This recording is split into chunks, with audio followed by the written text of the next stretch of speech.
I knew he was going to be faster than Brian. The question was Brian going to be able to slow him down, get into the clinch, which he was doing, and eventually work his way to being on the ground, which he did, and his shoulder popped out.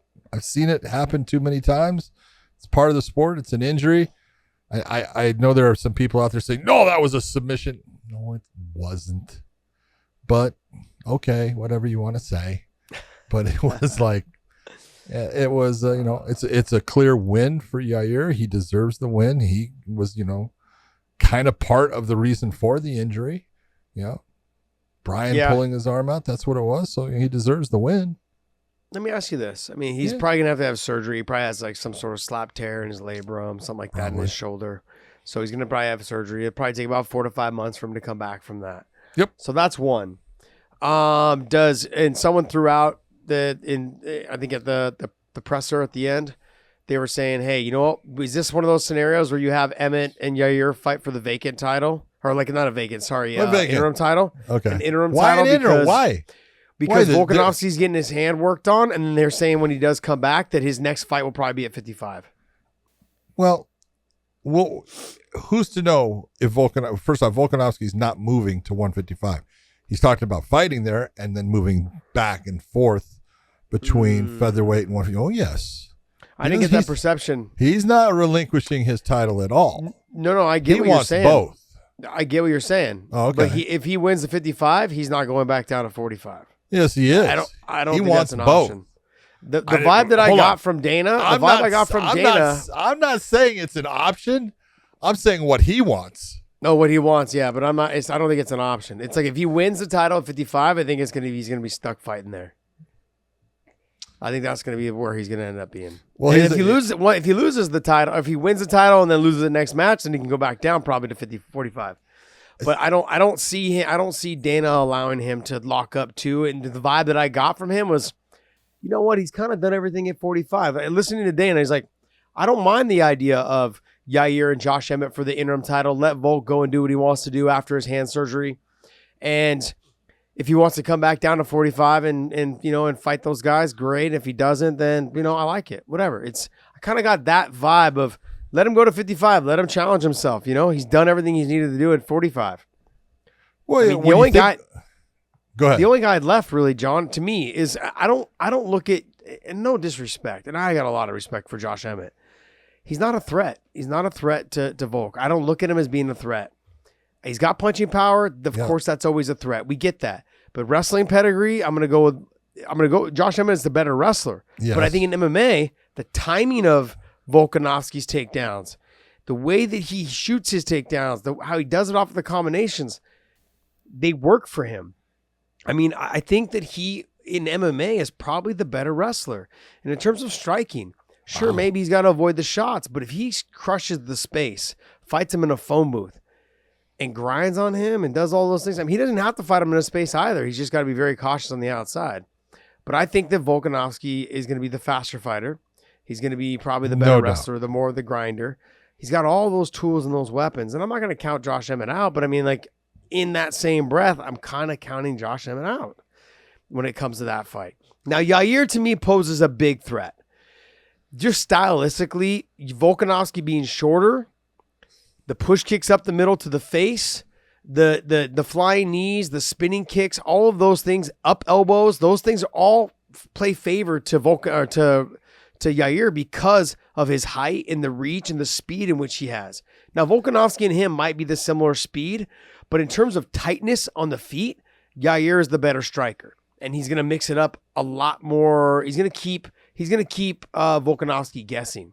It won't be like Yair. It won't be like Max Holloway. It won't be like Brian Ortega. It'll be somebody who is mixing it up so much, he's going to keep Volkanovski guessing. Whereas Max was jab, right hand, throw a kick maybe here and there, but a lot of boxing. Brian Ortega was a lot of boxing as well. Take big shots, a lot of boxing, a little bit of wrestling, a little bit of jiu-jitsu. There's threats there, but on the feet, Yair is just an animal. And I think he proved tonight, just in that one little transition for armbar, he's not bad off of his back anymore. He's not the Yair that we saw fight Frankie Edgar. He's a different Yair Rodriguez now. I agree. when it comes to his grappling.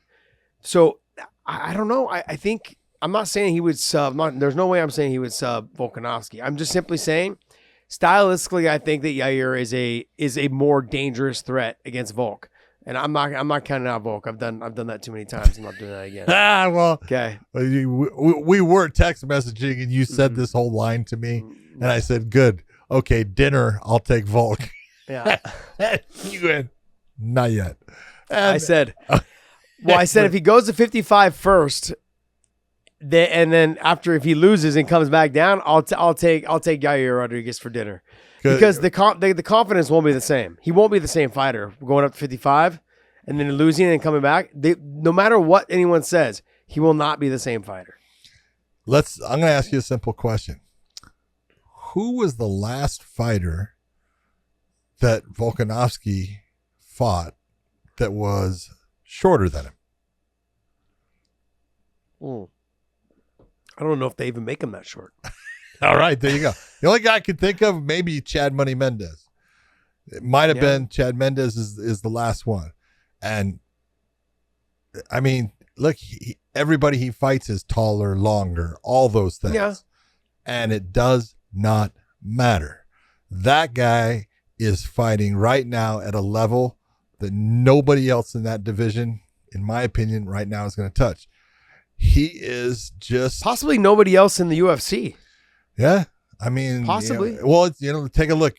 We were talking, and you gave me a message that a particular manager was not happy with me that I was saying that his guy wasn't the pound for pound now anymore. And I thought it was Volkanovski, taking nothing away from his guy, who was fantastic.